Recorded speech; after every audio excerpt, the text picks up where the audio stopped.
كما تشوفوا هنايا الحولي هنايا في الشمالي 400 ناقص على العام الفايت 80 درهم الكيلو.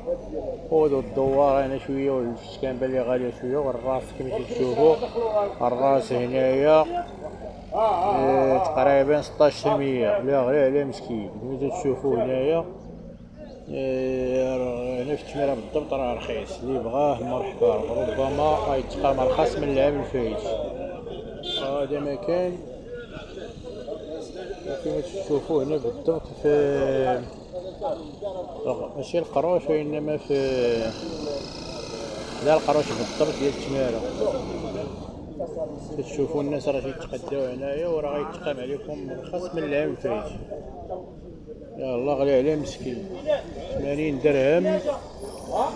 إلا ضربتو مثلا 20 كيلو ضربوها في 25 كيلو حتى 30 كيلو كاع ضربوها في 80 درهم، وشوف شحال تقدر كاع حولي هنا يجيب واحد 30 كيلو. 30 كيلو تضربها ب 80 درهم غيتقام حولي كله رخص من العام الفايت.